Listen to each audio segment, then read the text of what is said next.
Hello and welcome to Newsline. I'm Aisha Stevens-Yaman. And I'm Laura Mayers, and here's what's making news on today, Thursday the 11th of October. A magnitude 7 earthquake struck Papua New Guinea earlier this morning. The US Geological Survey said there was no immediate reports of damage, but PNG emergency workers have not been able to contact villagers closer to the epicentre.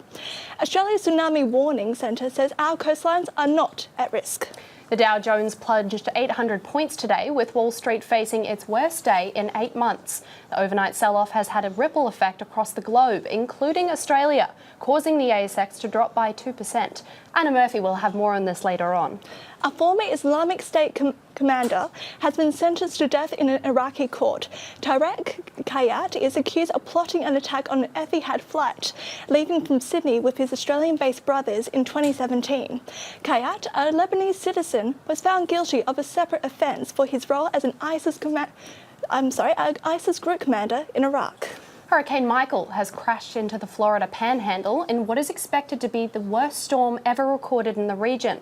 With winds up to 250 kilometres per hour, the hurricane has bent trees, knocked out power and flooded streets. The storm made landfall northwest of Mexico Beach as a Category 4 hurricane, though it was downgraded to a Category 3 as it made its way further inland. A man has been killed in the north of New South Wales after severe storms hit last night. The 65-year-old Byron Bay man was found crushed after a tree crushed his home.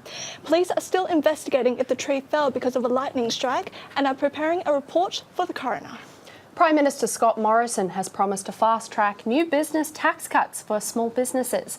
Treasurer Josh Frydenberg has said the cost to the budget would be $3.2 billion over 4 years, which will be partially offset by the coalition's recent decision to dump its big business tax cuts. If the plans pass through Parliament, the Liberal Party is likely to take the policy to the next federal election. A lobbying group in South Australia is calling for changes to the state's abortion laws and for the procedure to be removed from the Crimes Act. Currently, women can access an abortion after seeing 2 doctors, and only if the pregnancy would risk a woman's life or if the child would be severely disabled. The South Australian Abortion Action Coalition has called the current law discriminatory. Footage has been released showing an alleged assassination squad making suspicious movements at the Saudi consulate in Istanbul when journalist Jamal Khashoggi disappeared. Turkish security sources told the New York Times that Khashoggi was killed under direction of the Saudi government and that his body was dismembered by a saw and smuggled out of the building. Khashoggi was openly critical of the Saudi government, which has denied anything to do with his disappearance. 34 schoolgirls aged between 10 and 14 have been attacked in India.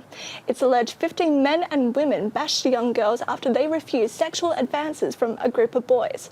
9 people have been arrested over the incident. And the US First Lady Melania Trump will do her first solo interview with American network ABC tomorrow. It will be the first time Melania Trump has been interviewed without President Trump since he began his term in 2017.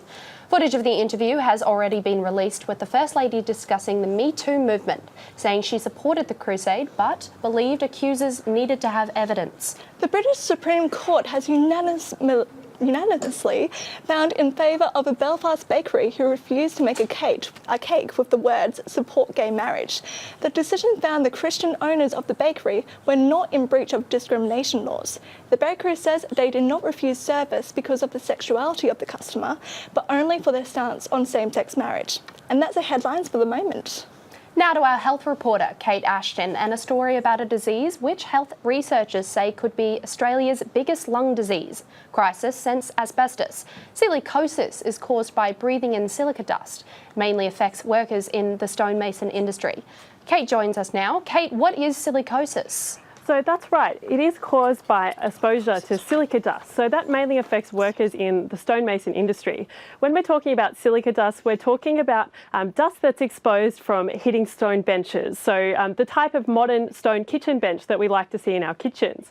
The disease, however, it develops over a number of years and it affects people in multiple ways. Mainly, people might have breathlessness, they might develop fatigue, and there's no known cure, so it can be fatal. Why are we talking about it now? So the reason that it's come up recently is because of the Queensland government issued an urgent alert last month. The Queensland WorkSafe body, WorkCover, was notified of 20 new cases of silicosis, and that includes 6 cases that are terminal. Last night, a health professional in Queensland told ABC 7:30 that he expected 300 new cases to be diagnosed in Queensland alone, and that's by this December. So it's a huge increase for the time being, and we haven't heard much about it in the past. And Kate, how is it different to asbestos diseases? So while they are both caused by inhaling dust, it's a different type of dust, so the dust from silica. I think the main thing that people need to know is that it's not a public health hazard. Silicosis is very much an occupational health risk, so it's only going to be the people who have long and prolonged exposure to this sort of dust who will develop it and ultimately get sick. That's in contrast to asbestos diseases like mesothelioma, where we know now more and more people are contracting mesothelioma who have no prior history of asbestos exposure through their occupation. So that's the main difference. And what can be done to prevent the disease? So there are very simple practical steps that can be taken to reduce the likelihood of workers developing this disease. One of them has been taken in Queensland already. So Queensland has banned the process of dry cutting this stone. That means whenever workers cut these sort of kitchen bench materials, there has to be water on it, which reduces the amount of dust that can exposed and then be inhaled by the workers. The other thing that is being pushed for now by health professionals is developing a national registry for silicosis. This is something that we already have in the asbestos field. So we have a national registry for mesothelioma. What that would mean is that for every new case that's reported of silicosis, a national health body would be notified. That would mean that state and territory health authorities can then go and investigate the workplace of the worker so that they can make sure that no one else at the workplace is being exposed to dangerous levels and is at risk. Thank you very much for that, Kate. Thank you. Home Affairs Minister Peter Dutton recently made headlines for using his ministerial powers to waive immigration detention for friends' au pairs. Now, a new campaign wants him to do the same for a young mother whose baby has been in detention with her for its entire life. Gabriella Marchant reports from the facility in the heart of Melbourne. Like any new father, Paul is looking forward to relaxing with his wife and new daughter after a long day at work. Except his family isn't at home. He's come for a supervised visit at Broadmeadows Detention Facility, where his wife Huyen and their baby Isabella have lived for the past 8 months. Huyen is Catholic and says she faced persecution for being part of the minority in her native Vietnam. In 2011, she fled by boat to seek asylum in Australia, and after a period in detention, had been living in the community while her application was processed. She was 4 months pregnant when she was taken back into detention last year. Her application had been rejected and she faced imminent deportation. Baby Isabella was born 5 months later and has spent her entire life in detention. When you see a human who has only lived in that environment, like you can see the toll it takes on her and her family, and yeah, it's just wrong. The Department of Home Affairs says that Isabella and Huyen have access to a range of health, recreational and educational services, something that refugee advocacy groups refute. There's no support for babies. When she wants to go to shower or go to the bathroom, for everything she has to carry the baby.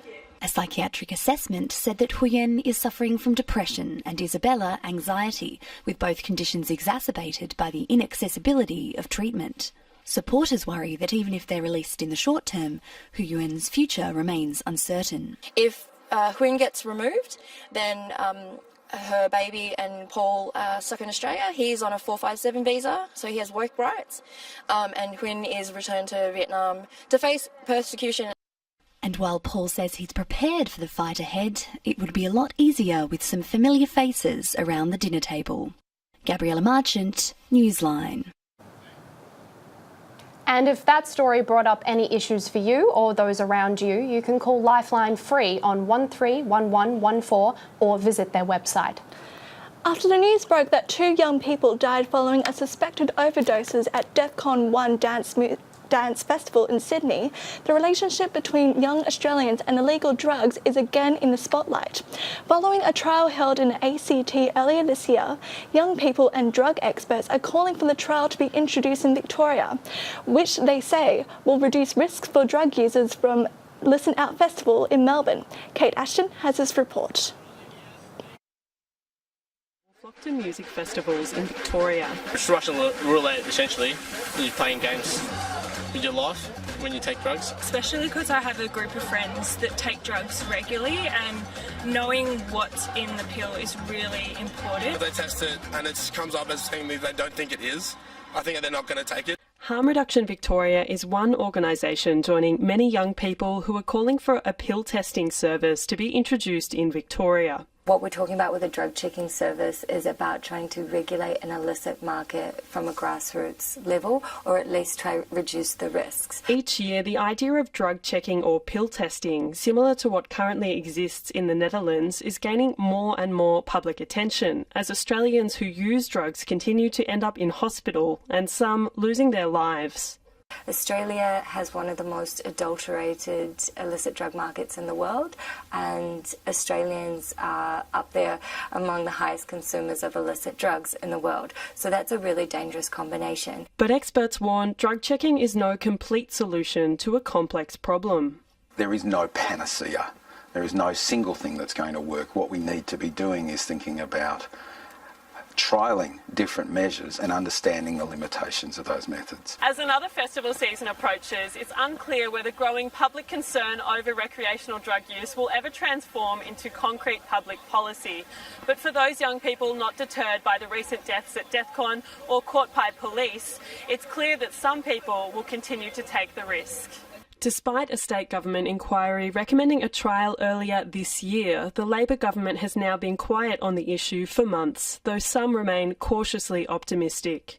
In the drug space, this is the best government we've seen in Victoria. As the state election approaches, drug testing remains politically a hard pill to swallow. Kate Ashton, Newsline. And coming up after the break, we'll take a look at finance and why women from regional towns are not moving back home.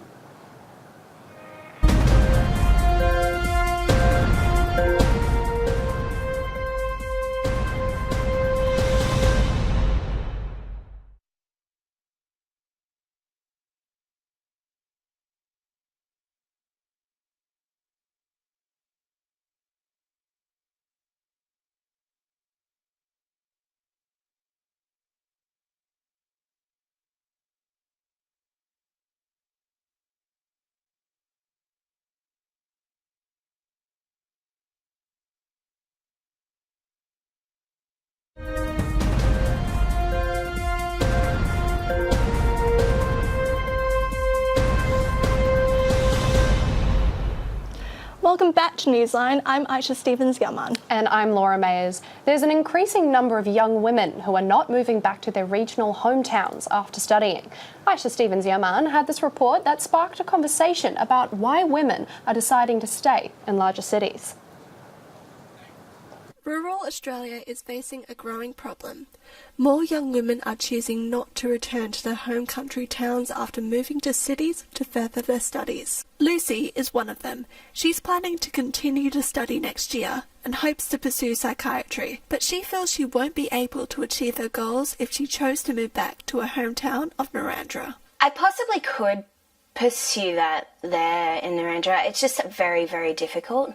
There aren't as many opportunities to get ahead. Joint research from Western Sydney University and the University of New England found women who are originally from smaller towns are concerned about their job prospects if they move back to their regional locations, while men are more likely to return for family reasons. Adam moved to Melbourne to study, but intends to move back to his hometown. I'd like to eventually. I know that there's plenty of work back home. It's just whether my girlfriend, whether she can get work back there or not. So more of her works Melbourne at the moment. The study says there are benefits for young people to move to rural Australia, including more affordable housing and a better work-life balance.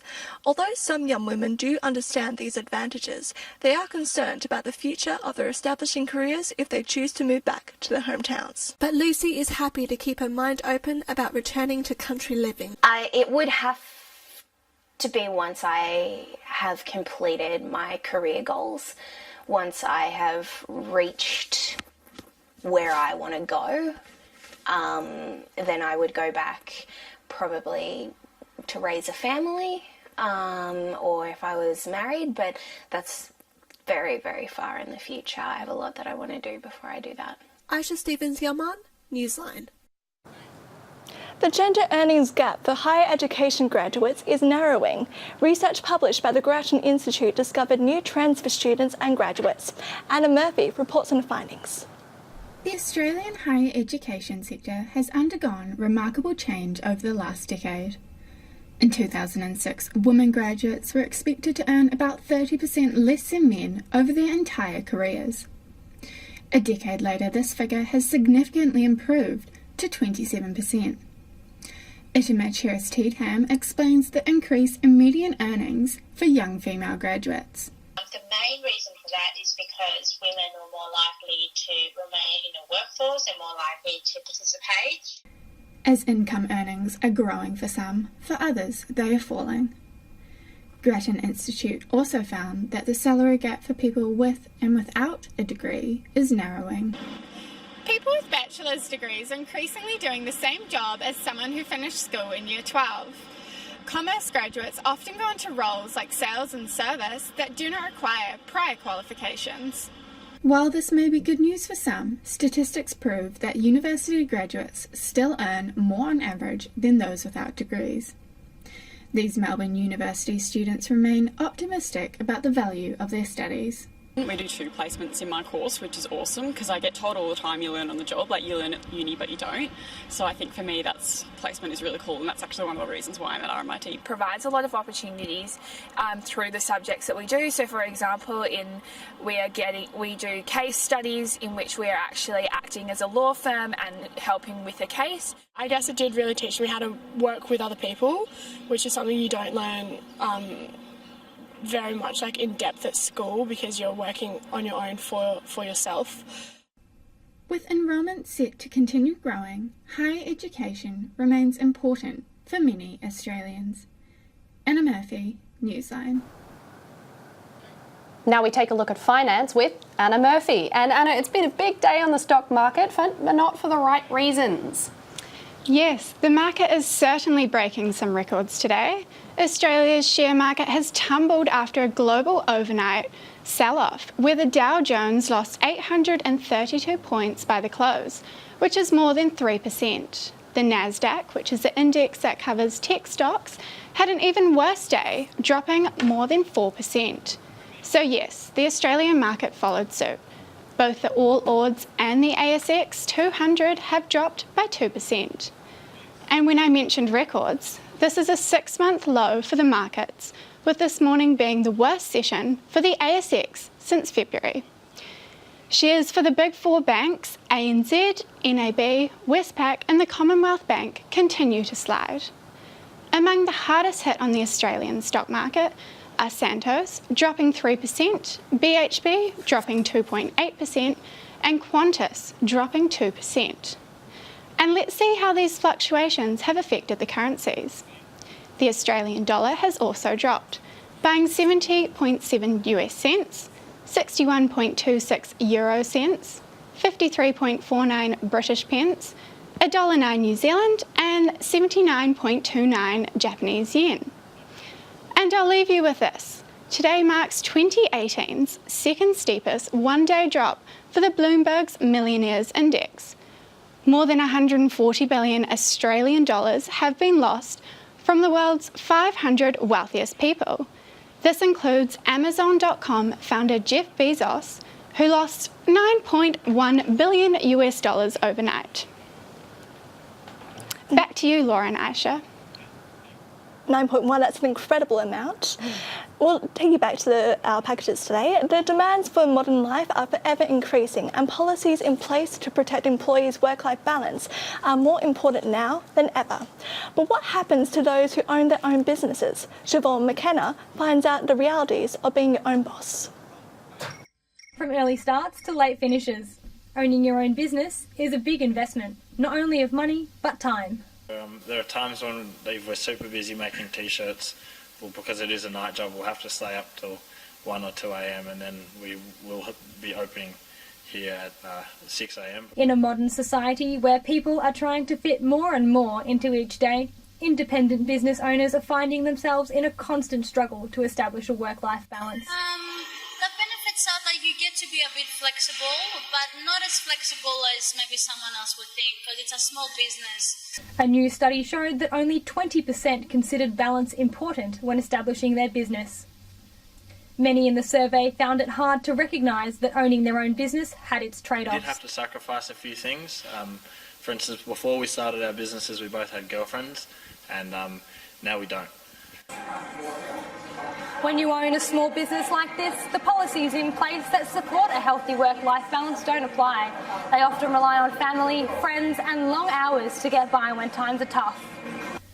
Despite the lack of work-life balance and pressure on family life, there are many small business owners who wouldn't have it any other way. Although we do work a lot of hours and it is a pretty hard job, I personally love it and my family loves it because we do get to share what we do behind the kitchen with everyone else. We have a really good feedback from the customers. So we love, I guess, giving it back to the community. I guess in the end it's not really work when you're going to do stuff with your best mate every day. Siobhan McKenna, Newsline. Melbourne clothing retailer Culture Kings found themselves at the centre of a social media storm after they called the police on 2 people who were graffitiing the facade of the store. A protest was organised defending the right to create art in Hosier Lane, and the store has since issued an apology for getting the police involved. But as Kate Ashton reports, the saga revealed some of the legal grey areas that colour Melbourne's street art-filled laneways. For many visitors, Melbourne's street art scene has put this city on the map. But the transformation of places like Hosier Lane into tourist attractions is seen by some as a form of gentrification.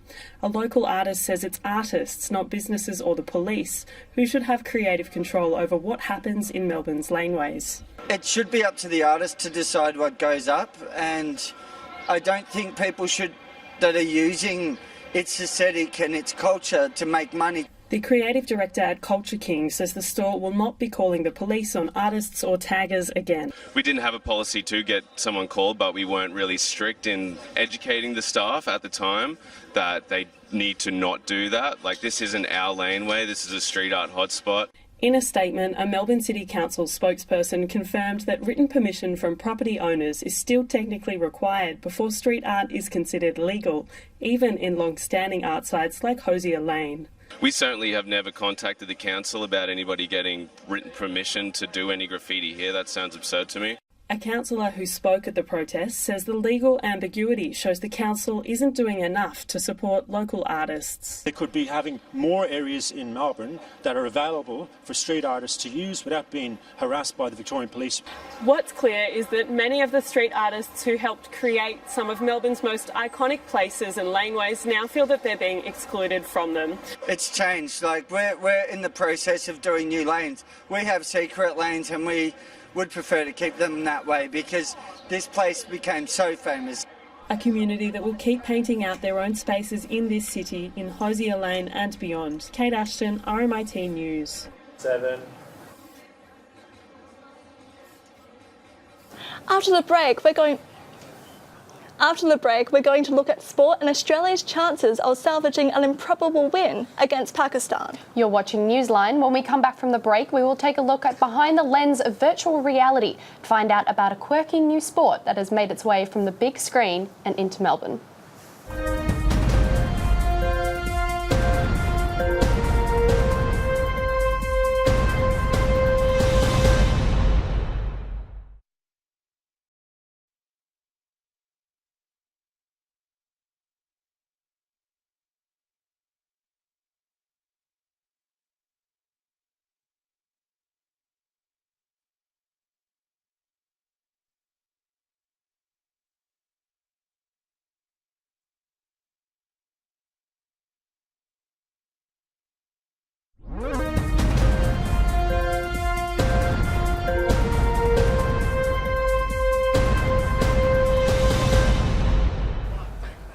And welcome back. You're watching Newsline. I'm Laura Mayers. And I'm Aisha Stevens-Yaman. Almost every day in Victoria, greyhounds are euthanised, the animal cost of a multi-million-dollar industry that employs thousands of Victorians. There is an ongoing push to both improve animal welfare standards and an increasing focus on rehoming former race dogs. But as Kate Ashton reports, finding new homes for greyhounds is not always a walk in the park. Meet Mr. Cool. Mr. Cool is one of hundreds of greyhounds up for adoption in Victoria. He's living under a foster care arrangement where his current owner is looking after him until he adjusts to life beyond the track and a permanent home can be found. But many people are still reluctant to accept greyhounds as pets because of their reputation as aggressive and unpredictable dogs. Animal welfare activists say greyhounds make wonderful pets, but the greyhound industry sometimes fails to socialise and retrain dogs, which is necessary before they can be safely rehomed. Last year was the first time the number of greyhounds rehomed exceeded the number euthanised in Victoria, but there were still 1,400 dogs euthanised in this state alone. A new Victorian code of practice will hopefully improve the standard of care expected for racing greyhounds, improving their chances of being rehabilitated as pets. Plus, from the 1st of January next year, non-racing greyhounds will no longer have to wear muzzles, helping Victorians see greyhounds more like dogs at the park rather than hounds from the track. Kate Ashton, RMIT News. Australian author Tim Winton says that the problem with writers' festivals is that people who haven't published novels can be speakers at the events. Julia Kanapatha-Pillai spoke to young people involved with writers' festivals for their perspective on a changing industry. After the controversy surrounding the disinvitation of Germaine Greer and Bob Carr from the Brisbane Writers' Festival, renowned novelist Tim Winton said this. The dumbing down of writers' festivals started when they began inviting personalities who hadn't written a book. But does the future of writers' festivals lie in the hands of book authors? Caleb Triscari is a co-director of the National Young Writers Festival. The festival is for writers aged under 35 and is held annually in Newcastle. I think you can't really turn your back on the playwrights and the comedians and the journalists and the screenwriters and the coders and the podcasters. Charlotte Laurasia Raymond is a performance poet.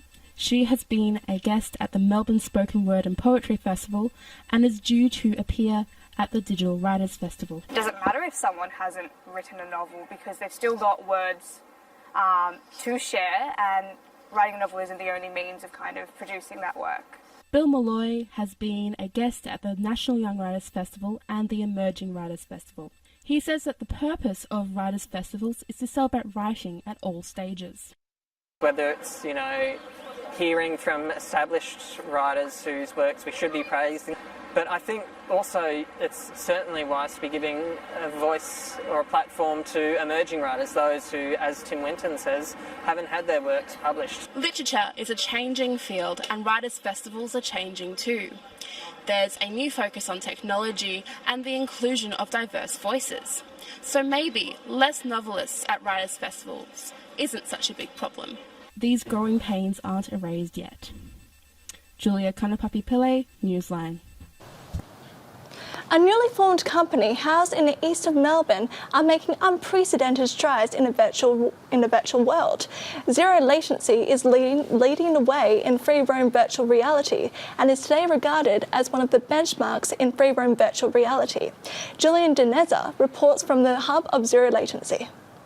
Here in the back streets of North Melbourne is the home of Zero Latency, a global leader in free roam virtual reality, which is on the pathway of revolutionising the virtual world. The idea of free roam virtual reality first emerged in 2012 and is the brainchild of Tim Royce, Scott Vanderkalaar and Kyle Smith. We're able to track you quite smoothly in a up to 200 metres square area, so it really allows for people to play together but also be able to move around freely and not feel like they're tethered to one spot. Will Young is a service technician here at Zero Latency and believes there are endless possibilities that can be discovered through this form of technology. Yeah, I think there's definitely a rising demand for like sort of free roam virtual reality, because not only does it kind of take you into another world, but it's the fact that you can move around in it. It really pushes the limits of what virtual reality can make you believe. Before stepping out onto the field of battle, players are geared up with a controller, a custom-made simulated weapon, a military-grade backpack powering the free roam experience,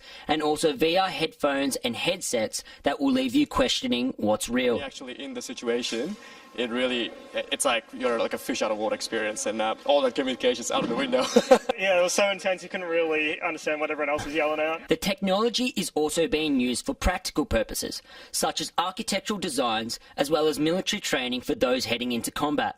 It could be quite dangerous if you were to do it in reality, but virtual reality allows you to kind of experience it without all those hazards and dangers. With 19 venues in 10 countries across 4 continents, free roam virtual reality lets you and your friends explore the virtual world like never before. And the home of zero latency is right here in Melbourne. I'm absolutely blown away by it. Worth every penny, just got so much out of it. Julian Dinezar, Newsline. And now we cross to sport with Matt Nevitt. And Matt, the Australian cricket side have fought to give themselves a bit of a chance, is that right? Yeah, they certainly have, although they still face an uphill battle if they are to save the opening test match against Pakistan in the UAE. Play will resume shortly with Australia on 3 for 136, still needing another 326 runs if they are to pull off a world record run chase. Usman Khawaja was the saviour for Australia on day 4, posting an impressive half-century amidst another middle-order batting collapse. Khawaja is not out on 50 alongside debutant Travis Head, who has showed plenty of grit on his way to 34 not out. To AFL now, and it's being reported that Brisbane Lions star Dane Beams has indicated he would like to be traded back to his former side Collingwood. After declaring at the Lions' best and fairest count that he was committed to staying put in Brisbane, it appears Beams has had a change of heart and now wants to return to Victoria for family reasons. In boxing, and Jeff Horn says if he loses to Anthony Mundine in their much-hyped bout on November 30, then his career may be over. Horn is looking to bounce back after losing his world title to Terence Crawford in June. To soccer now, and a new A-League team could be heading to Melbourne's southeast. I took the trip out to Dandenong to see how the region's bid for an A-League licence is progressing. A year from now, and the A-League will have 2 brand new clubs. One of those could come from right here in Melbourne's southeast. Football Federation Australia plans to announce where the 2 new clubs will call home in late October. The Dandenong Council has been pushing their bid forward for over a year now, and they believe that the football-mad region is ready to have their own side. Famous quote from David Gallop, the CEO of the FFA, was, "We want to fish where the fish are."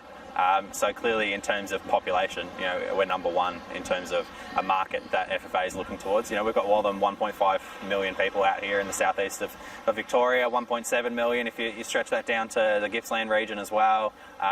It's a booming population, as we know, going through especially Casey and Cardinia, like it's just, new housing estates coming up every week. It's crazy. Right now, there's no logical home ground for the club to base itself out of. But with the help of the state government, that would change. We'll be getting in with a brand new stadium in Dandenong, so you leave a massive legacy for the sport by way of a 15,000 or so seat rectangular stadium in the middle of a major population hub. And, we don't have any major professional sporting teams playing and training constantly out here in the southeast as well. At the grassroots level, an A-League side would do wonders for the sport. For our kids to have a pathway to their own A-League team is just huge. It's an opportunity for kids of the area to get behind an A-League team. They might not be able to go into town, and sort of like to have something on their doorstep is just would be phenomenal. The 2 current Melbourne sides already boast impressive supporter bases. But if the Team 11 bid is successful, football fans in the southeast may need to switch allegiances. And as for what they might be called? I'm doing a lot of work in the community to ascertain what the best possible name and colour choice is, and then we can move on with getting the branding done by way of logos and uniforms and all that sort of stuff. So all the cool, exciting things will start to happen, really, really quickly. In Dandenong, Matt Nevitt, Newsline. Hidden in the inner city of Melbourne lies the home of Quidditch Victoria. What was once located in the hearts and minds of Harry Potter fans is now a reality, as Quidditch is one of the fastest growing sports in the country today. Julian Dinezar has more.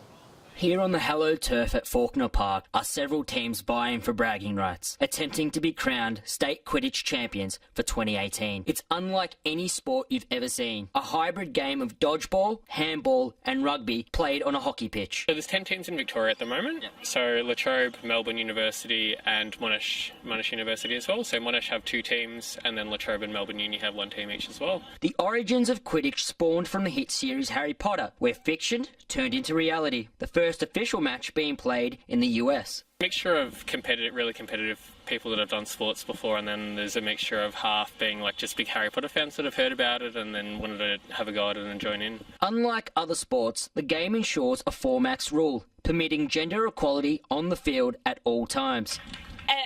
I like that it's really inclusive. It's just really good. I mean, some of the girls are way better than the blokes, so it doesn't really depend on the gender at all. Now, the sport tries to remain consistent with the book, but obviously there are some things that can't be replicated for now. So the big difference is we can't fly. We can't fly, unfortunately, yet. Obviously, we can't really fly. It's a bit hard to do that. The snitch is only worth 30 points, and the snitch is a person wearing yellow shorts with a sock with a tennis ball velcroed to the back of the shorts. Yep.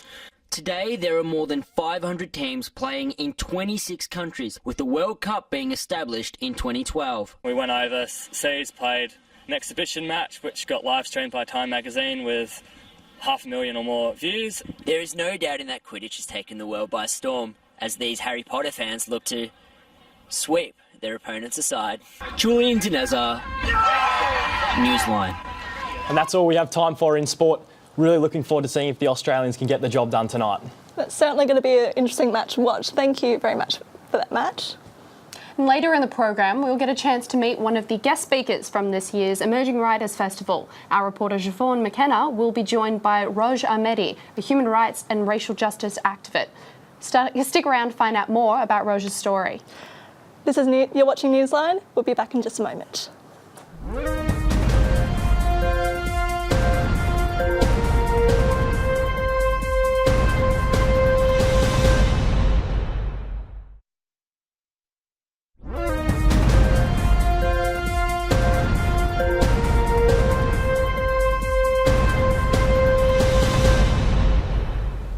Welcome back to Newsline. I'm Laura Mayers, and now to our special guest.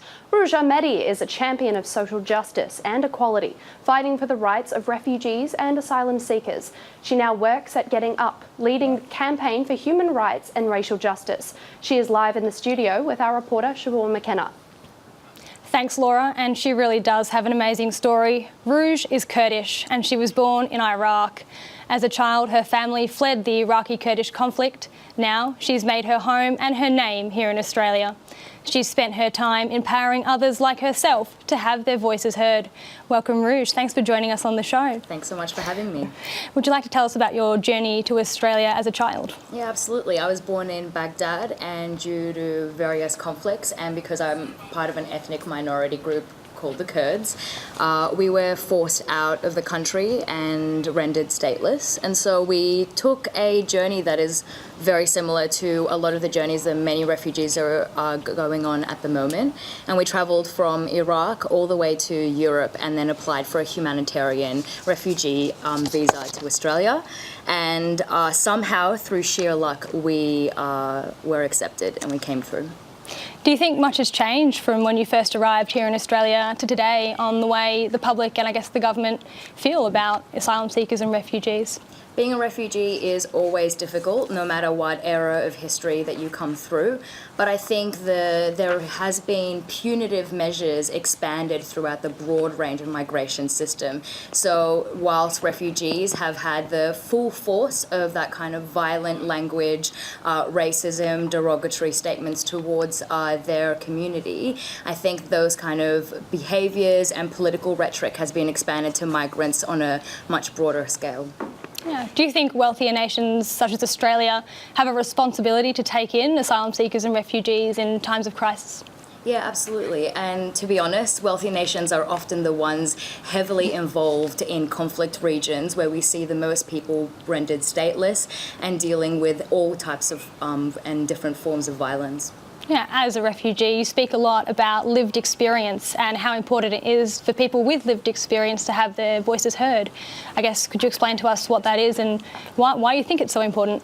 It's really important because there are unintended consequences by people who may not have that lived experience. People with lived experience have a broad range of expertise, worldviews, and, a strategic thought. And I think that we need to platform them in any justice movement. And I think that is something that influences the way that I work in social justice and human rights. And my role is to platform people with lived experience and really stand behind them in what they seek to achieve. What do you think the most important thing is at the moment the government could do in terms of refugees and asylum seeker policy? Well, I think we need to change the discourse around refugees and asylum seekers. And we need to also understand that the punitive measures that we've seen being enacted on people who are seeking safety and coming to Australia for safety is being expanded into the broader migration system. So we're seeing what looks very eerily similar to the White Australia policy being expanded to the way that people can become Australian citizens, permanent migrants, the way that they can access welfare and other social services, and even there are conceptualizations that the visa system should be privatized, which will actually encode racist ideals into a system. And I know you have your own colour code, which deals with those sorts of issues. Would you want to explain to everyone what colour code is and I guess what campaigns you're going through at the moment? Colour Code is a movement for Aboriginal, Torres Strait Islander and communities of colour to advocate around issues of racial justice. So that means platforming, empowering, mobilising and building a movement for a better discussion and better policies around racism. Yeah, and I guess for young people out there who also want to have their voices heard, and they might be from maybe minorities or underrepresented, what are the kind of things they could do to get involved and I guess speak out and be change makers in society? There are two things that I would say. One is understand that movement building is an ecosystem, and so you've got to understand what your strengths and weaknesses are and where you can fit into that ecosystem, and also learn from an intergenerational broad range of activists and campaigners. Thank you, Roj. It's been lovely to chat with you. That was Roj Almadi talking about some very important issues. Back to you, Laura, with the rest of the news. Global warming has already been linked to a multitude of human health problems, but for the first time, scientists have studied how devastating it may be for our mental health too. Gabriella Marchant has this report. There's more bad news for drought-stricken Aussie farmers. A longitudinal study published in July has found a link between an increased environmental temperature and a higher rate of suicide. Researchers predict a 1 degree Celsius rise in average temperature could elevate rates of suicide by nearly 1% in the US and over 2% in Mexico by 2050. It stoked fears the trend may be replicated in Australia, where rising temperatures as a result of climate change could have a devastating impact on already vulnerable rural communities. Suicide is the leading cause of death for 15 to 44-year-olds across the country, and people in the bush are nearly 1.5 times more likely to take their own life than those living elsewhere. On the Department of Energy and the Environment's own figures, on our current path, Australia could be looking at an increased average temperature of 1 degree Celsius by 2030 and up to 5 degrees by 2090. Traditional farmland areas away from the coast are also predicted to heat up the fastest. And while the research doesn't suggest heat causes suicide but rather exacerbates factors contributing to it, it's small consolation to farmers looking for reasons to smile again. Gabby Marchant, Newsline. And if that story brought up any issues for you or those around you, you can call Lifeline free on 13 11 14 or visit their website. Buying organic is a regular part of many Aussies' weekly food shop. The industry is growing, with millennials as one of their major consumers. Anna Murphy has this report. Organic enthusiasts rejoice as September marks the start of Australia's Organic Awareness Month. The movement is celebrating all things organic as awareness of health and the environment is driving industry growth. Australian Organics Limited has found that millennials and those suffering with health conditions are among the highest consumers of organic products to support their health. Yeah, so the nutrient density of organic food I know to be a lot better, and that comes down to the sustainability as well. So the quality of topsoils and the nutrients that food can take in. So that's part of the reason why I'm interested in organic shopping and why I always come here to Queen Vic Market to do it. Certified organic standards ban the use of harmful chemicals such as pesticides, herbicides and fungicides. Organic products are top of mind for many Australians, with reports by the industry body showing that 6 in 10 households are purchasing organic products in any given year. Despite many still purchasing from chain retailers, the Australian organics industry is worth $2.4 billion. With this organic retailer saying that those who purchase organic are more aware of the effect toxins have on their body. It tends to be people that are their consciousness of what they're buying and ingesting goes just that slight little bit further than just it being on their plate and them inhaling it, you know. Australians are the 16th highest consumers of organics per capita, and Aussies' appetite for organics is set to keep growing. Anna Murphy, Newsline. Now to weather with Gabriella Marchant. And Gabby, we're back to sunny skies today. You bet, Aisha. We had a brisk morning, but you're right, it gave way to more of that lovely spring weather we've been getting used to over the past couple of weeks. We hit a top of 20 degrees after a low of just 6, but those east southeasterlies have been picking up this afternoon and should max out at up to 35 kilometres an hour as we head into this evening. Friday knockoffs will go down a treat tomorrow with a sunny max of 22 after a dip down to 8 tonight and not a drop of rain. Gentle east-southeasterly breezes should die down through the morning before picking back up as we head into the afternoon. Looking ahead, we've got an absolute banger of a weekend coming up. Sunny with a high of 22 on Saturday and partly cloudy with a steamy top of 25 on Sunday. Those heading out on the town can leave their puffer jackets at home with the mercury down to just 11 on Saturday and 14 on Sunday. Winds should also die down over Saturday before a fresh nor'easterly picks up over Sunday. But the dry weather isn't to last, unfortunately, with a warm, wet start to next week. Cloudy with a high chance of rain on Monday and a top of 24. And that trend should continue into next week with highs in the low 20s out to Wednesday and at least 3 to 5 mils of rain expected each day. Those showers should be accompanied by moderate breezes as well. And to tomorrow's forecast around the country, and Melbourne got just about the most sun of the capitals tomorrow, with Hobart looking at a partly cloudy day and a top of 18. Canberra a very cool 16, Sydney scattered showers 19, and Brisbane very wet with a top of just 20. Darwin partly cloudy 33, Perth a possible shower and 20, and Adelaide partly cloudy and a warm 26 degrees. And Laura, I'll certainly be sending some gloating texts to the family in Perth tomorrow. It's not a regular occurrence, so I don't know about you, but I'm going to be making the most of it. Thanks, Gabby, and I know I will as well. That's all we have time for today on Newsline. Be sure to tune in tomorrow, same time and same channel. I'm Aisha Stevens-Yaman. And I'm Laura Mayers. Thank you for watching.